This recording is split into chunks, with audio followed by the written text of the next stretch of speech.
What up, y'all? This your boy Ace here, and welcome to Track and Ace. Well, we got a star-studded Women's 200 at the LA Grand Prix tomorrow afternoon on NBC, bro. And this is going to be such a big Women's 200 meter race that they got this slotted in the main event slot on the telecast for NBC. It will be starting at 4:23 p.m. Eastern time. So for those guys in New York and stuff like that, y'all can watch it there. The local time is 1:23 in Los Angeles. For those guys in Chicago and Texas, that's going to be about 3:23. And then for those guys in Denver, it's going to be about 2:23. So make sure y'all remember to get in front of y'all TVs at that time if y'all want to watch the whole LA Grand Prix telecast that starts at 2 p.m. 3 p.m. Eastern time. So right ahead of the Preakness Stakes coverage on NBC is when this will be taking place. So it's a pretty big deal, man, because usually the men's 100 meter gets this slot, especially if like Noah Lyles is in it. But Noah Lyles isn't in the 100 in this event, so this is what we have here. And maybe even the men's 200, because sometimes Noah Lyles does that one as well. And then if it's like an Arian Knighton in there, they're also going to profile Arian Knighton in that spot too. So. But we have got a star-studded cast, man. It is huge. Like Abby Steiner has got some huge competition tomorrow in the 200, but it's good for early season, early season prospects for her, and it's a good chance for her to kind of, for the first time of the season, kind of really get herself into a situation where she's going to be facing some fierce competition.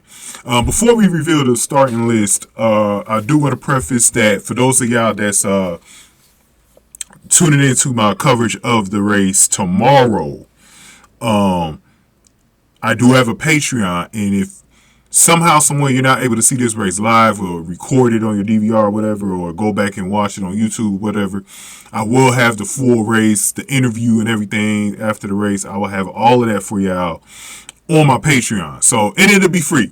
You don't have to pay on Patreon because it's already free on NBC. You can see the video on YouTube. So, you could go over to my Patreon and watch it for free there. Just hit the link in the description box. I'll have it under here too, so you can get acclimated. And you could rewatch the race as many times as possible. Like, I'm going to have a whole coverage, like as far as from everything before the race, like when they go over the starting list, and then the interview all the way to the commercial break, or when I'm assuming because it's in the main event, it's going to go all the way into the end. So I have all of that for y'all. Because usually on YouTube, they just show the race and then they'll clip it off. So I'll have everything. And that'll be the rest of the season. Like, making sure I got all of Abby Steiner's races the rest of the season.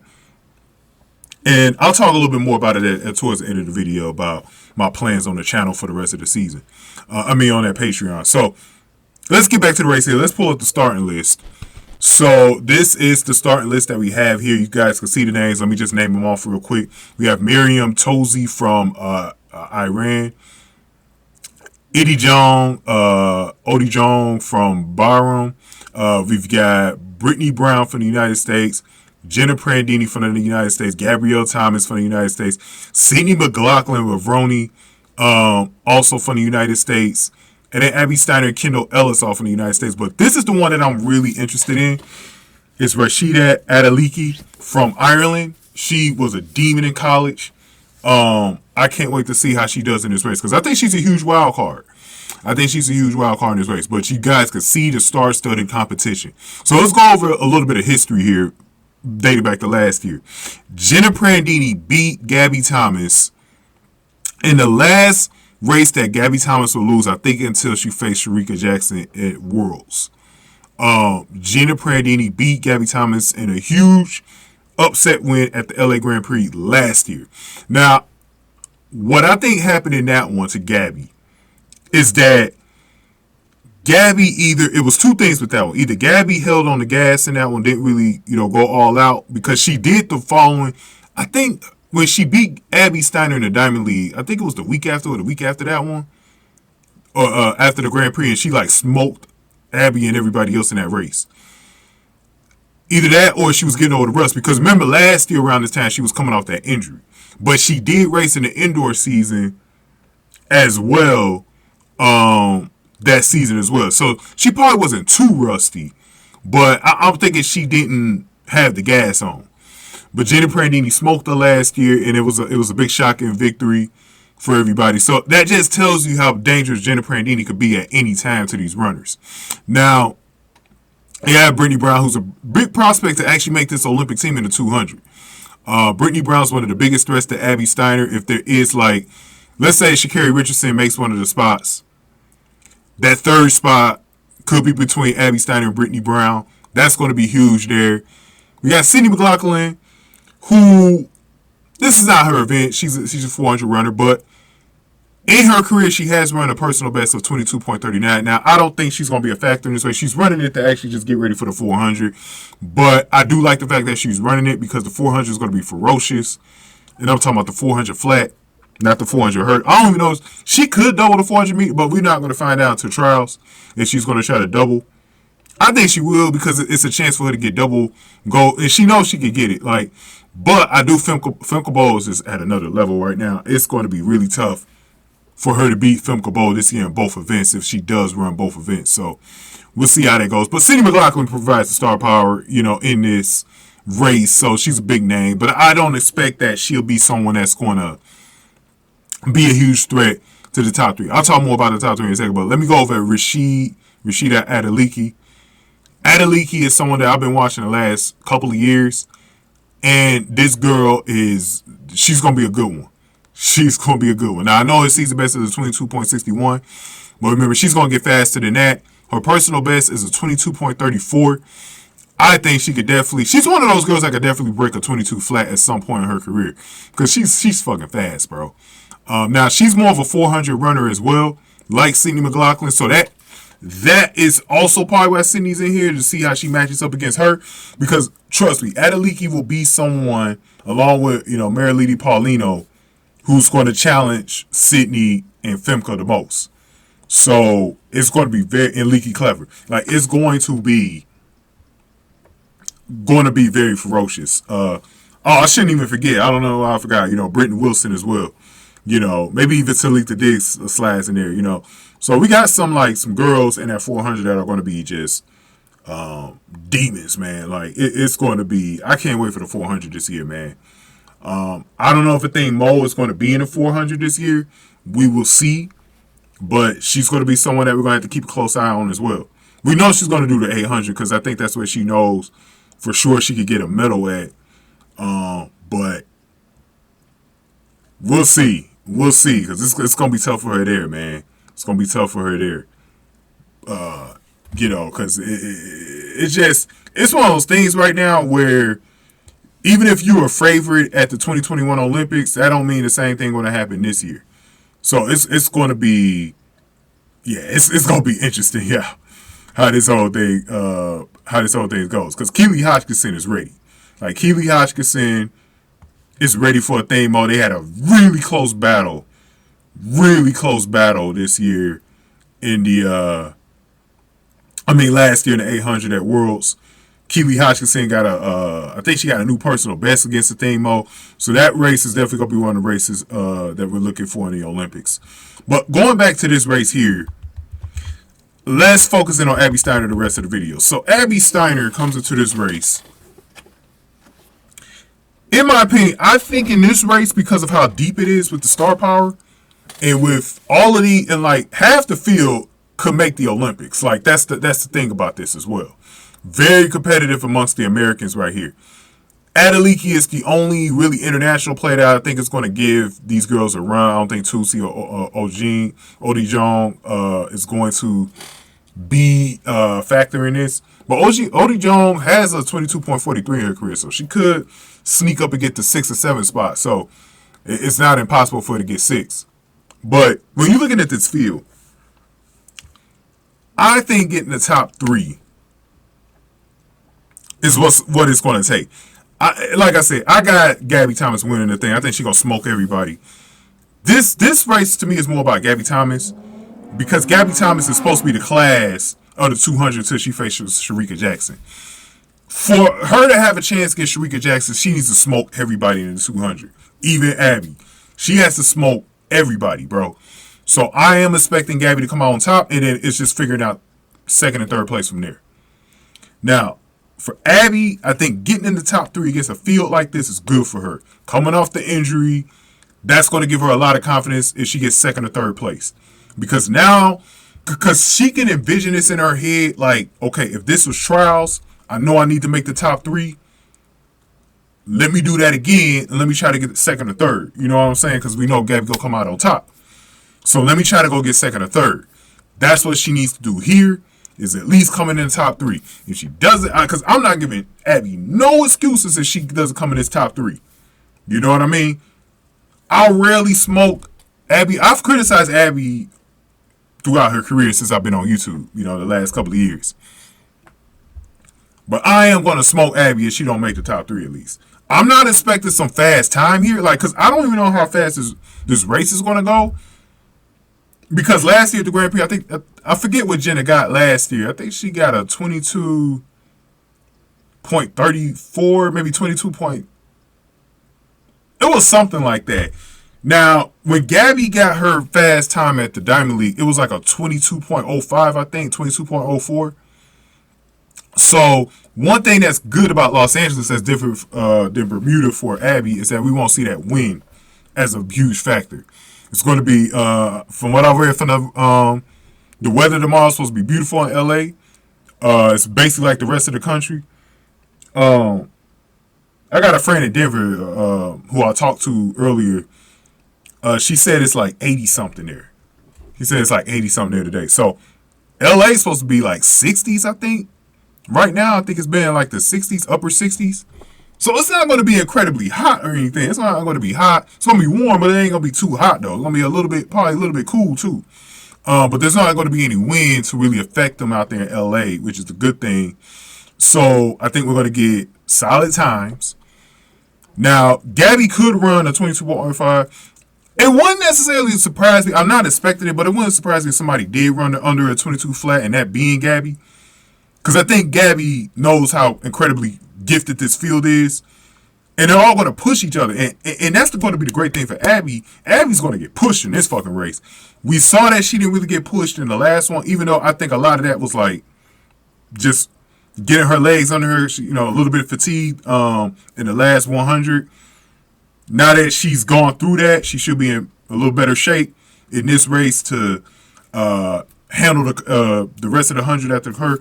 But she's always been a stronger closer than a starter. What was unusual about that race was that she started very well in that race, which is very unusual for Abby Steiner, by the way, to start that fast. So Abby Steiner, if Abby Steiner could get out to another great start, like she did at Bermuda, like if we see that twice, we know Abby's improved. Like I hope that isn't a fluke for what Abby did with that strong start. She does that again, dare I say, she will get second pretty easily. Because I think that's going to be the key, is the start. I think the start, because you got some gifted athletes in here. You got Brittany Brown, Jenna Prandini, Senior McLaughlin, Rashida Adaliki. Like, it's going to be, we got some talent in here, bro. Like, we got some real talent that can challenge Abby at the curb, bro. So, it's going to be, she's going to need a strong finish, but I think she's going to finish way stronger than the last race just because she's going to be pushed. I think her being pushed is going to be huge for her because, and the reason why I say that is because that's usually what she does. She likes chasing people from behind. She's going to have someone in front of her. It's going to be Gabby Thomas. So, she's going to chase Gabby. And she did that at trials, even though she was injured last year. She got the fastest time of the season because she had to chase. And Kayla White was someone that was in front of her.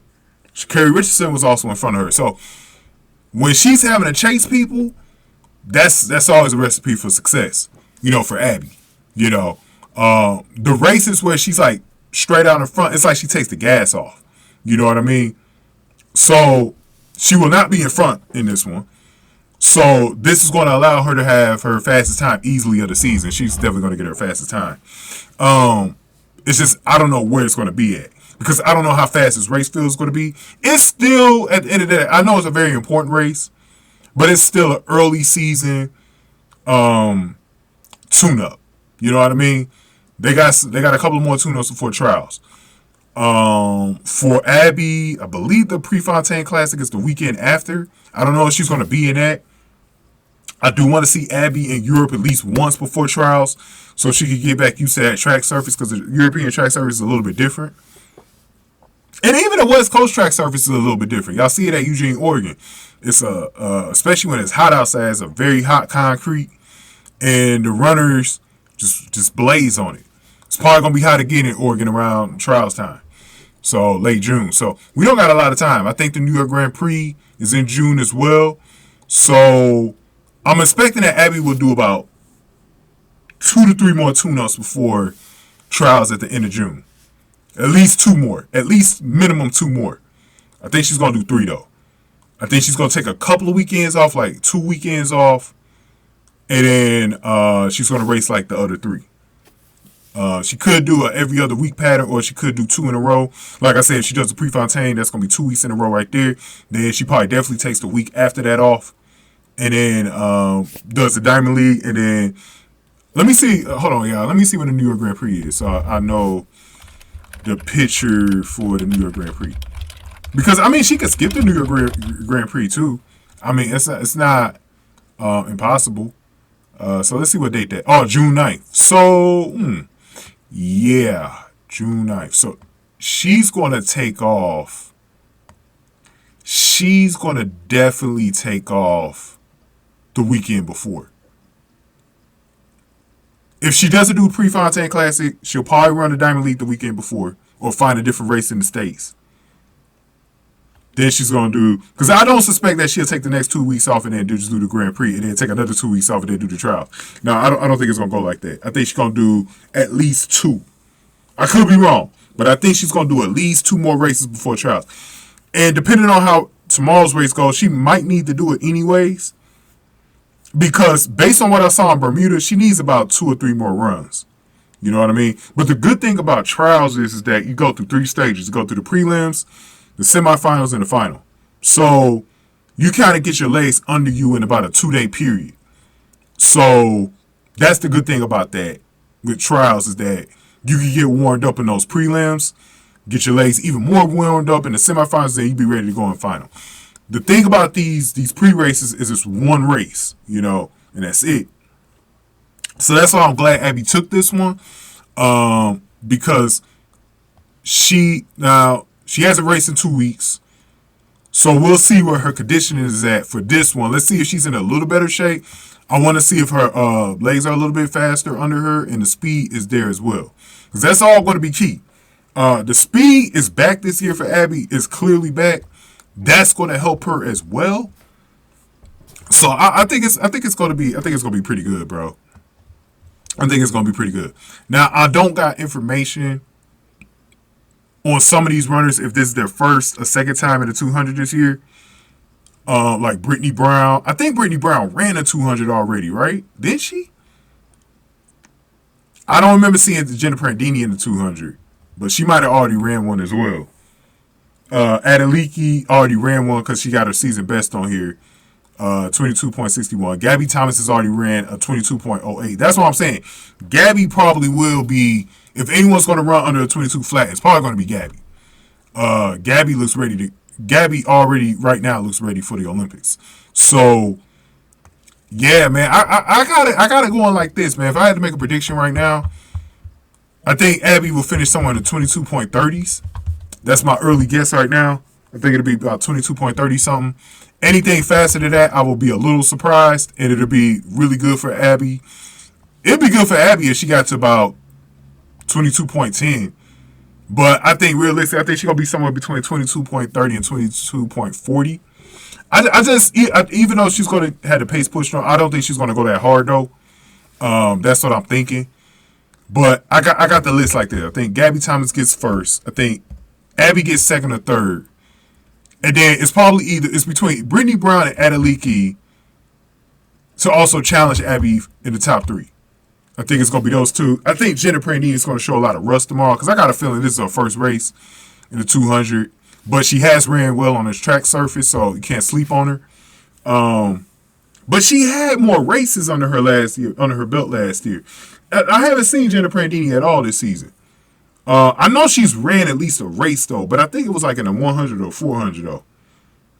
But this will be my first time seeing Jenna Prandini though, so I'm gonna see how she runs this year. It's gonna be very interesting. Like I said, this will be a very close race between second, third, and fourth. But Abby does need to go. I don't care what her time is. She needs to come in the top three. Whatever happens, she needs to come in the top three because she needs to get ready for the trials. And she has to be thinking top three when she gets to trials, like just to make the team. So we'll see what happens, man. I can't wait for this race, man. Obviously, we're going to go over this tomorrow. So for those of y'all that follow me on my on this channel, and also maybe follow me on Patreon. On the Patreon, we'll have a race, like I said. I'll be posted on there for free. So all y'all gotta do is just click the link, click the play button, and y'all be able to watch the full race. And then film study is something I didn't get a chance to do last time. I recorded the video, never got a chance to put it together. With this race being on a Saturday, I might have a chance to put it together on Sunday, which is good news. The reason why was because I had a tight schedule that weekend. It was very close to Monday, and I just wasn't able to get it up. And by the time Tuesday got here, still didn't have time to get it up, so I just kind of foregone it. And hopefully this time we'll do the film study. I'm going to put the side-by-side of the first 3 Abby races this season, the 100 included. We'll break that down. And then I see on my Afternoons Delight channel, my Teenage Abby video is starting to get some views again. I posted that one like two years ago. I want to post some more of her races, but those will be on Patreon from now on. Some more of her teen races. So hopefully I can get a chance to post them throughout the summer.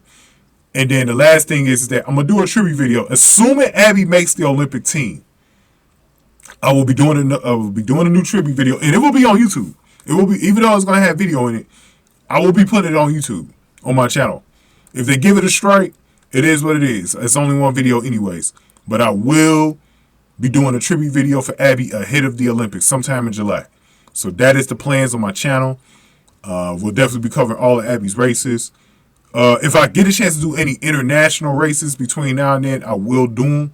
I'll probably have more time to do them in June. So be on the lookout for like a Zoe Hobbs or Gina Luca Kemper, those types of girls.